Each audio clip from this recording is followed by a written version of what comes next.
Welcome to the Madison Miller Podcast. Today is Wednesday, March 18th, 2020.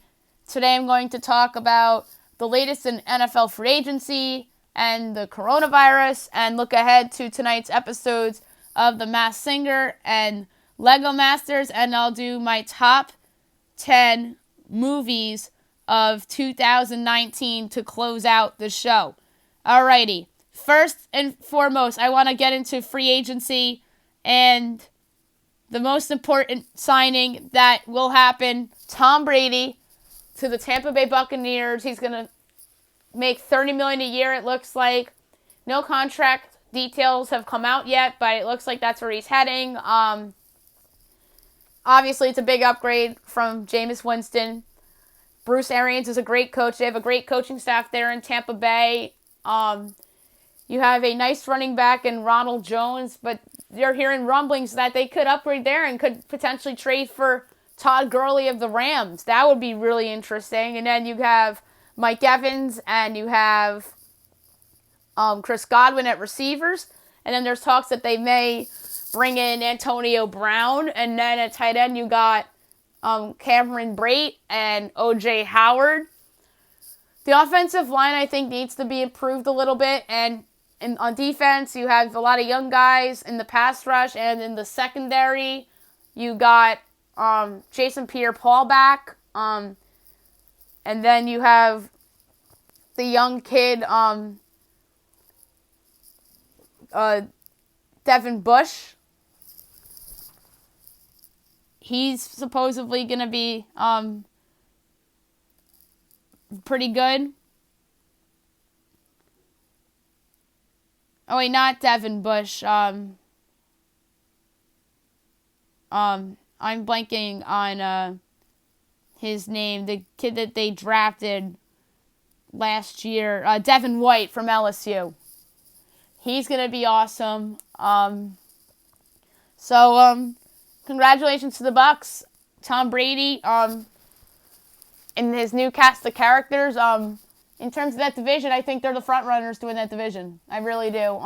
Drew Brees isn't getting any younger. I think we overrated that supporting staff a little bit. Outside of Michael Thomas and Alvin Kamara, they really don't have any other great offensive weapons. They have a good line, which helps them. Their defense, I'm not really sold on, although they did bring in Malcolm Jenkins or brought him back after he went to Philly for a little while. So that he will help their secondary. And then the Falcons, they, to me, are easily the one of the two worst teams in that division. They obviously made the trade for the former Ravens first, or Hayden Hurst. I believe he was a third-round pick. And then they signed Dante Fowler. He'll improve their pass rush. And then the Panthers signed Teddy Bridgewater, $360 million. And now Cam Newton's on the trade block. And with Tampa landing Tom Brady, now what's next for Cam Newton? Does he go to Brady's old team, the New England Patriots? I think that would be enticing. I think that would be the best move for the Pats, honestly. He has the most upside of any quarterback that's on the trade market. Not Andy Dalton, not Jacoby Brissett. The quarterback with the most trade value, or not trade value, but with the highest upside is Cam Newton, especially when he's healthy. And if they get Cam Newton, then maybe they can make the playoffs and maybe keep that division title streak alive if they bring in Cam Newton and he's 100% healthy. So obviously it's a devastating blow to the New England Patriots. There's no other way around it. And they probably won't have a quarterback as good as Tom Brady was in his prime in some time. So I think that the Patriots should be grateful for Brady and his accomplishments while he was there. And in terms of the NFC, other than their division, I think that they're one of the best three teams. They'll be up there contending with the 49ers and the Cowboys for the first round bye in the NFC playoffs. And maybe even the Vikings if they make a couple moves here. So I think that's the Bucs' competition for the bye, especially Dallas and San Francisco. And And I think the Bucs still have work to do. I think that they need some help on the offensive line. I think that they can use another pass rusher, somebody else in their secondary. So I think they're under some pressure to make some more moves to improve Tom Brady's chances of winning his 7th Super Bowl and his first without Bill Belichick and the New England Patriots. Any other moves that I'm going to discuss? Yes. Nick Foles, speaking of quarterbacks, got traded today from the Jacksonville Jaguars to the Chicago Bears for a 4th-round pick. I like that deal for both sides. Jacksonville gets rid of a player that I find to be a little overrated because he has had 0 success outside of the city of Philadelphia.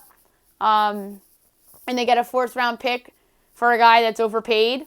Meanwhile, the Bears get an upgraded quarterback, or what I think should be an upgraded quarterback. We don't know if it is, but we'll see. So it's going to be him and Trubisky competing for that starting job. I think Foles will get it.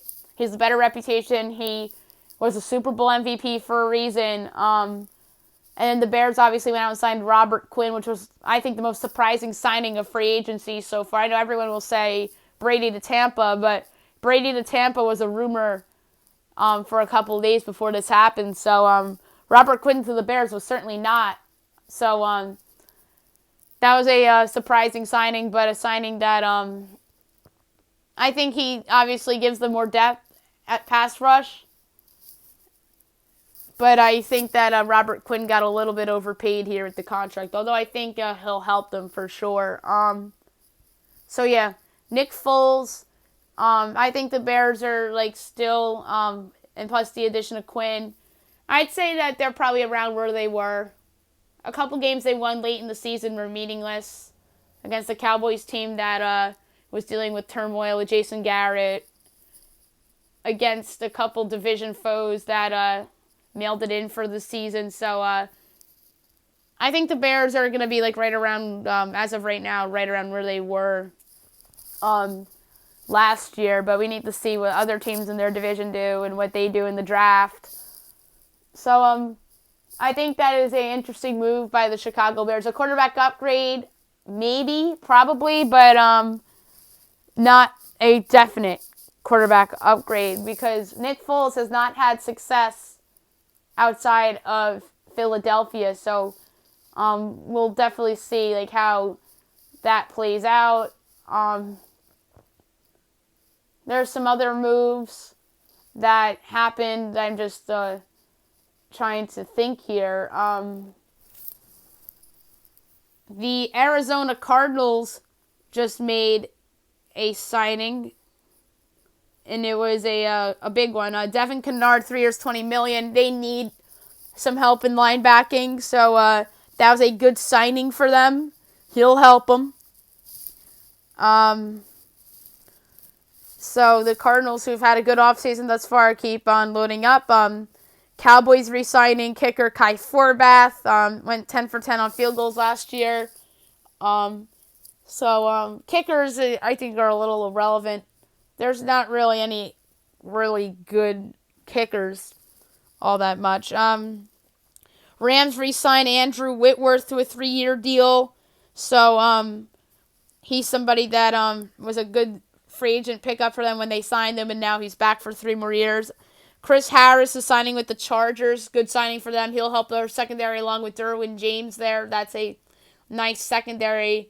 Now the question is what they do at quarterback. They came out and said that Tyrod Taylor is going to be their starter going into the season. I think they're going to end up drafting somebody, whether it's Tua Tagovailoa or Justin Herbert or Jordan Love. They're going to end up drafting a quarterback, and then that drafted quarterback will challenge Tyrod Taylor for a starting spot like Tyrod Taylor did against Baker Mayfield when Baker Mayfield was a rookie with the Browns. Linval Joseph also signed with the Chargers, 2 years, $17 million, so he helps their pass rush. So he's right in the middle there between Melvin Ingram and Joey Bosa. So the Chargers are really loading up. The AFC West is turning into be what is a really, really good division. The AFC West and the NFC West are the best divisions in the league right now. You got 4 teams that could possibly contend in the NFC West and even in the AFC West. The worst of those 8 teams in the 2 West divisions is the Oakland Raiders, and the Oakland Raiders aren't even a that horrible of a team. They made some moves to make themselves better. Eli Apple signed with them. Eli Apple's not that great, but you never know. Change of scenery can help somebody. Sean Davis, formerly of the Steelers, to the Redskins on a 1-year deal. Taewon Jones, 1-year deal in Buffalo, so he'll back up Singletary there. Rams picked up Leonard Floyd on a 1-year deal. I think that's a good signing for the Rams. I think he'll help them. I think a change of scenery will very help Leonard Floyd. And then it's going to be similar to Dante Fowler, where that change of scenery from a former first-round pick that didn't live up to expectations will benefit him. So I think that Leonard Floyd will do a great job there with the Rams. I like that signing a lot. Seth Roberts, the ex-Ravens receiver, is signing with the Panthers, so he'll be catching passes from Teddy Bridgewater. So that's a nice one. And the Broncos made a surprising trade today, landing Jarrell Casey from the Tennessee Titans for a 7th-round pick. That is the steal of the offseason so far, other than Hopkins. So the non-Hopkins division, this is the steal of the offseason in terms of a defensive player. I know I'm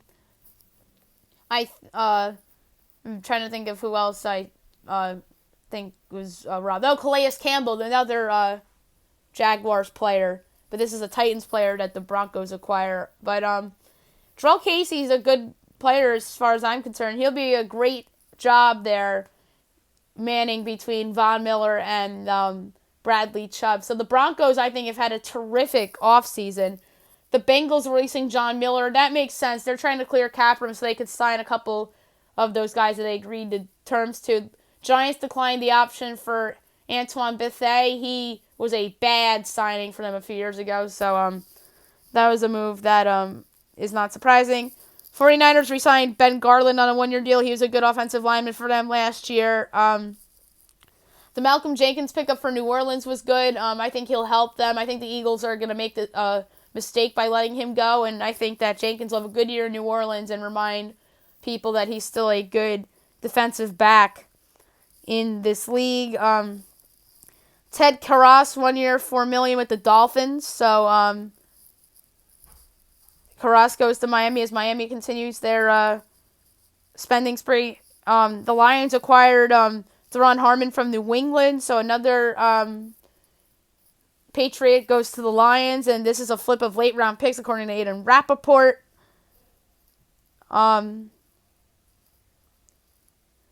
So Joe Flacco may be released, so that the Broncos are taking the L on that trade. They really love Drew Lock, as they should.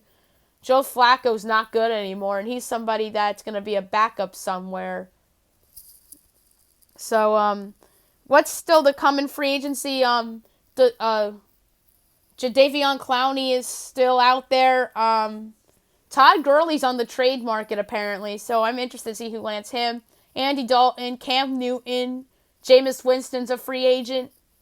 So a couple names out there on the market, and we'll obviously be monitoring this for sure. And just coming down to Ian Rappaport, the Seahawks are bringing back Bruce Irvin. So he's somebody, obviously, was a first-round pick of theirs in 2012, bounced around the league a little bit. He was recently with the Raiders, and now he's with Seattle. So maybe a return to Seattle will help Bruce Irvin a little bit, the former West Virginia Mountaineer standout linebacker, defensive end. Okay, now I'm going to talk about the latest with the coronavirus. We talked about yesterday that the Nets had 4 positive cases, and today the Lakers underwent testing. So we'll see what comes out there. An Ottawa Senators player was tested positive. The Senators released a statement last night. The player's unnamed. So the first NHL player to get tested positive for COVID-19 has happened. We talked about yesterday how the second Yankees minor leaguer got tested positive. And in terms of rumors of what's going on in the tri-state area, that there could be a shelter in place potentially. Governor Cuomo of New York is considering it, or was it de Blasio that said something? Cuomo has the power to do it, not de Blasio, because de Blasio is the mayor of the city. Cuomo is the mayor or the governor of New York, and then obviously Governor Murphy of New Jersey was talking about it as well. So that's something to obviously keep an eye on, and depending on how long that is, could delay a lot of things sports related as well, because we have a lot of sports teams here in the tri-state area, and I wonder if any other state will consider potentially doing that as well. Now I'm going to talk about the Masked Singer from last week, and look ahead to tonight a little bit. Group C, the quote-unquote playoffs, you have the Night Angel, the Astronaut, the T-Rex, the Rhino, and the Swan still around. Last week, the Bear got eliminated. It ended up being Sarah Palin, which was an absolute stunner. We initially thought Tina Fey was it at first, and then Sarah puts her glasses on, and we're like, holy crap, it's Sarah Palin. So, you never know with this show. This show really has been crazy, and I think there's still more surprises to come that we don't see coming, and we're like, holy crap. And I thought that the Bear was Candace Cameron of Full House, and I could have potentially thought Jodie Sweetin, but I thought more Candace Cameron, or the singer from Popular Demand, the lead singer of that band. I can't think of her name. Christina Applegate was Nicole Scherzinger's guess, but everybody was wrong. It turned out to be Sarah Palin, and I rewatched the episode from last week recently, and I noticed that in the Bears clue package it said something about hibernation, and obviously Sarah Palin was the governor of Alaska, and Alaska is known for being cold, so that clue made sense. And in terms of the other contestants, I'm most interested to see who Night Angel is. I think she's the front runner to win this season. She's been the best contestant so far. She's saying You Give Love a Bad Name by Bon Jovi. Robin Thicke guessed Taylor Dane. Jenny guessed Monica. Nicole guessed Lil' Kim. There was clues about a magic stick, and she said something about her prerogative, night vision. There was a 452 references in 4 different things. That could be an area code. I have no idea who this is. Last week I thought maybe Christina Aguilera, but I listened to her again recently. I think Christina Aguilera is better than this singer. This could be Fergie.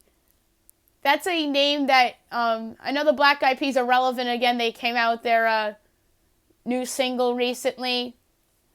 So maybe it's not Fergie. But I was getting kind of vibes about Fergie.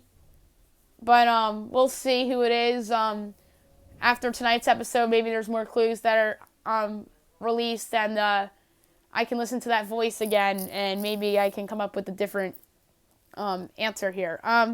The Astronaut, I think, is Jesse McCartney.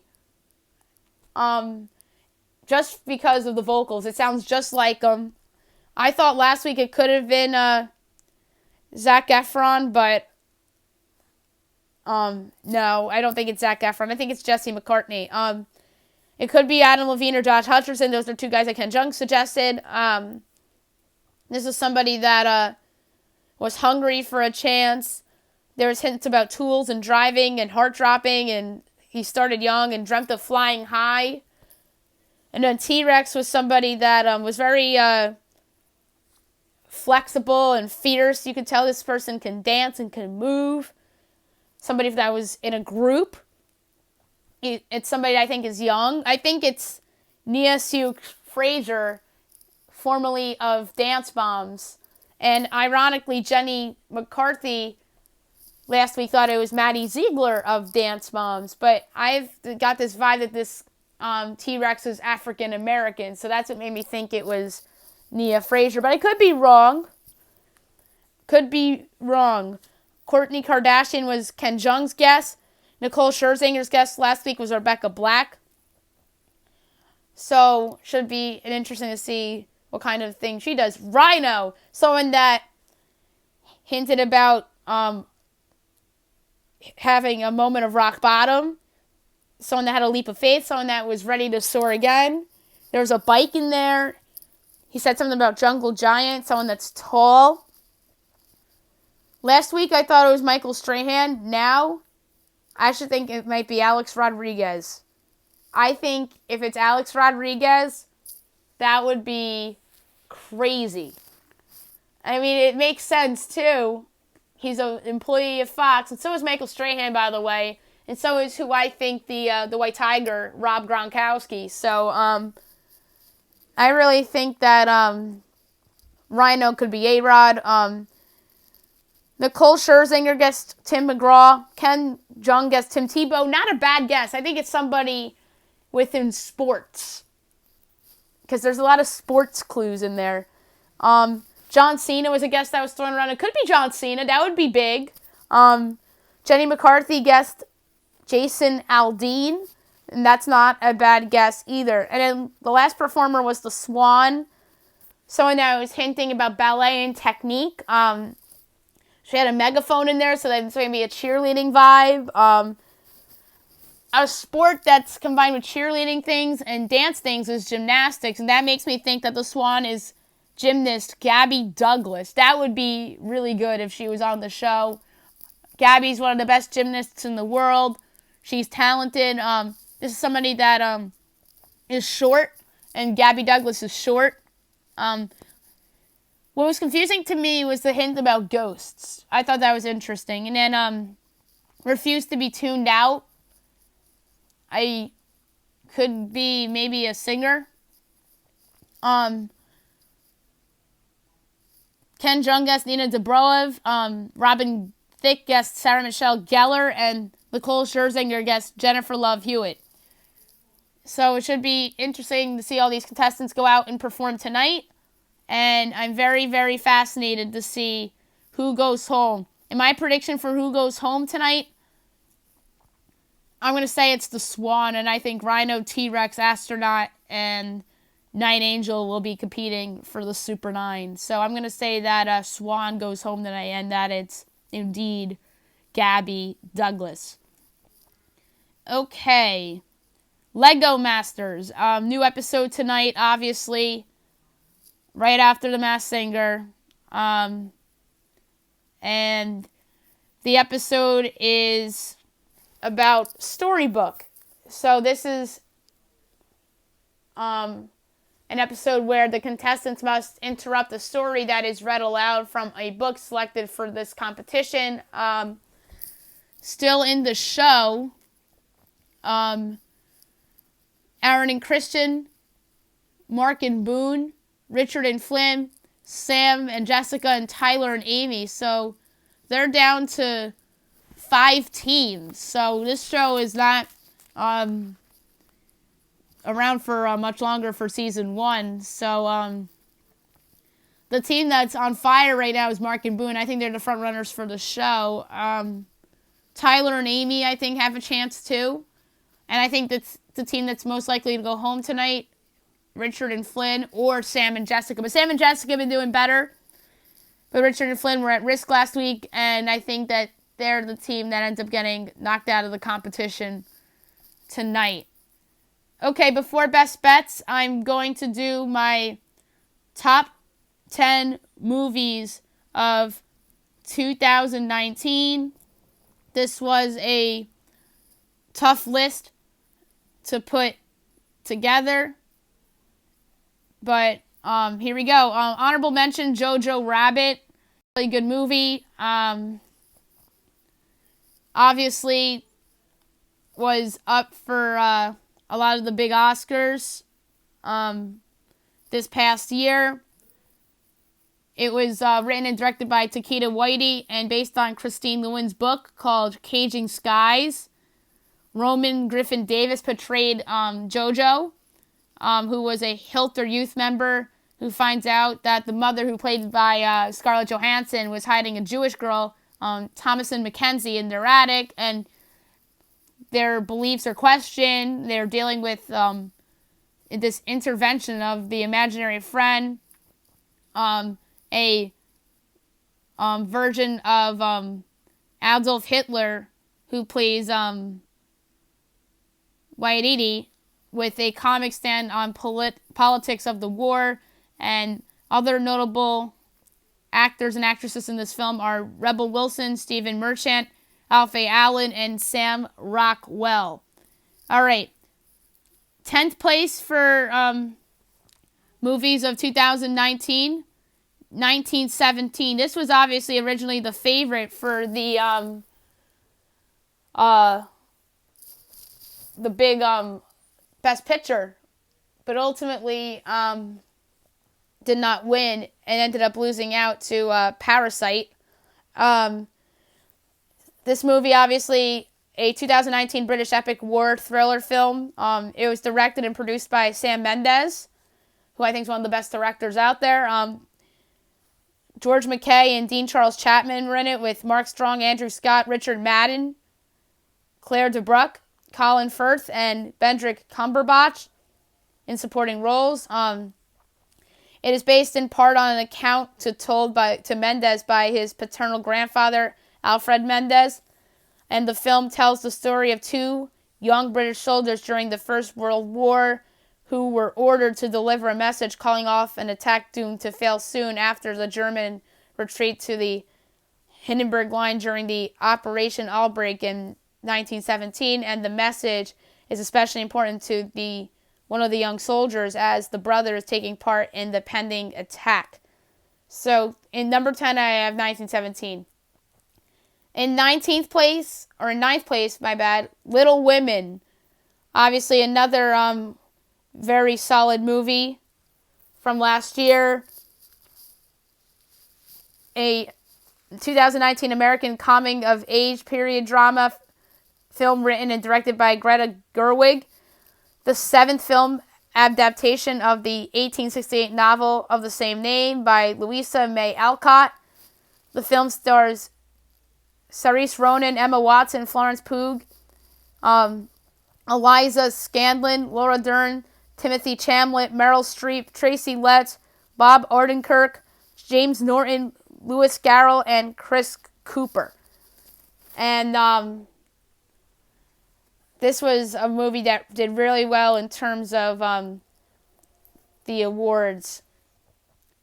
And in 8th place, my pick was Once Upon a Time in Hollywood, which was a very, very solid movie from last year. Directed by Quentin Tarantino and produced by Tarantino, David Heyman, and Shannon McIntosh. 2019 comedy drama film. It features a large ensemble cast led by Leonardo DiCaprio, Brad Pitt, and Margot Robbie, set in 1969 in LA, and it follows an actor and his stunt double as they navigate the changing film industry, and features multiple storylines and a modern fairy tale tribute to the final moments of Hollywood's golden age. In 7th place, my pick, The Irishman, 2019 epic crime film directed and produced by Martin Scorsese and written by Steven Zaillian, based on the 2004 nonfiction book I Heard You Paint Houses by Charles Brandt.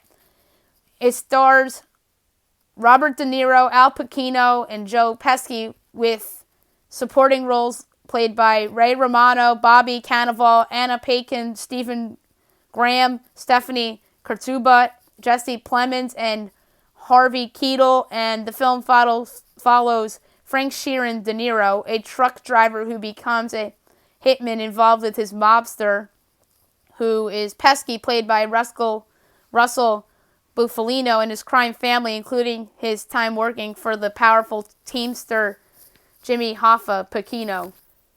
All right, in 6th place, Marriage Story. That was another pretty good movie that was up for a lot of Oscars as well. It was a drama film written and directed and produced by Noah Baumbach. It stars Scarlett Johansson and Adam Driver, with Laura Dern, Alan Alda, Ray Liotta, Julie Haggerty, and Merritt Weaver in supporting roles. And the film follows a married couple, one a stage director and the other an actress, who are obviously Driver and Johansson, going through a coast-to-coast divorce. So that was very good. In fifth place, my pick, The Souvenir, which was a 2019 drama film written and directed by Joanna Hogg, starring Honor Swinton Byrne, Tom Burke, and Tilda Swinton. And the world premiere was on January 27th of last year, and released in the U.S. in May of last year. And the film was a semi-autobiographical account of Hogg's experiences at a film school. So this was a pretty solid movie. And Luke Sheeler was a producer in the film with Joanna Hogg. In fourth place, Parasite, obviously the winner of the Best Picture award at the Oscars. This was a South Korean black comedy thriller film directed by Bong Joon-ho, who also co-wrote the screenplay with Han Jing-won, starring Kang Sung-ho, Lee Sung-kwin, Cho Yo-jung, Choi Woo-sik, Park So-dam, Jang Hee-jin, and Lee Ju-en, and follows the members of a poor family who seem to become employed by a wealthy family by infiltrating their household and posing as unrelated, highly qualified individuals. And this obviously made a lot of history at the Oscars, so Parasite is going to go down in the history books for one of the better films of the 2010s. Third place, Joker on my list. That was a really, really good movie. They did very well in all the awards as well. A psychological thriller film directed and produced by Todd Phillips, who co-wrote the screenplay with Scott Silver. The film, based on DC comic characters, starring Joaquin Phoenix as the Joker, and provides a possible origin story for the character. It was set in 1981. It follows Arthur Fleck, a failed stand-up comedian whose descent into insanity and nihilism inspires a violent counterculture revolution against the wealthy in a decaying Gotham City. Robert De Niro, Zazie Beetz, Francis Conroy, Brett Cullen, Glenn Fleshler, Bill Camp, Shea Wingham, and Mark Maron appeared in the supporting roles. And it was produced by Warner Brothers, Pictures DC Films, and joint effort in association with Braun Creative and Village Roadshow Pictures, and distributed by Warner Brothers. So, good film there. Second place in my best films of 2019, The Lion King, which was obviously the remake and the animated film, or the remake of the animated film, except it was in obviously real life. Obviously the same characters of the first one, obviously mostly played by different people. The Mufasa character came back, which I thought was neat. James Earl Jones, who obviously played him in the first show or movie, came back and played him here. Donald Glover played Simba. J.C. McCarry is young Simba. Seth Rogen played Pumbaa. Chiwetel Ejiofor as Scar. Alfred Woodward as Sarabi. Bill Eichner as Timon. John Connie as Rafiki. John Oliver as Zazu. Beyonce as Nala. And Shadai Wright Joseph as a young Nala. So a great remake of the animated film. So, this was a really good movie, the remake, and obviously they had Elton John back doing the music with Hans Zimmer, so that was pretty neat. as well. And speaking of Elton John, number one on my 2019 movies list is Rocketman. I thought that was just sensational of a movie.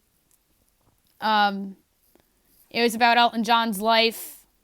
Taron Egerton played Elton. Jamie Bell played Bernie Taupin. Richard Madden played John Reed. And Bryce Dallas Howard played Sheila Eileen. And it was just a great soundtrack, I thought, with all of Elton's old songs. I think Taron did a great job playing him. They couldn't have picked somebody better to play him. Like, he was just absolutely great. I thought this was a great, great, great movie. And it's just unfortunate because now Elton had to cancel some of his tours because of the coronavirus.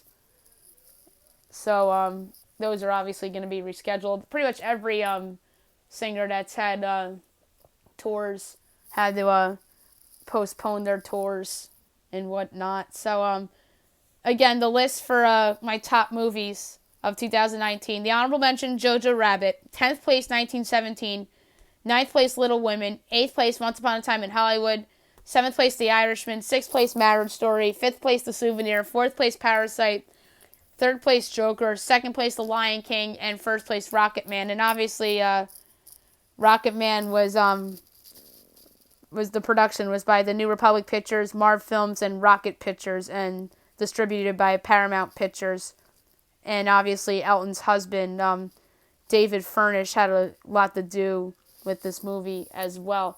So, I might do a show again tomorrow, recapping more NFL free agency and the latest moves and whatnot. Talk about the Masked Singer and Lego Masters as well. And in Friday's show, we'll do more free agency, latest on the coronavirus, and I'll do my top 10 songs of 2019 as well. Hope you guys have a great day, everybody, and be safe.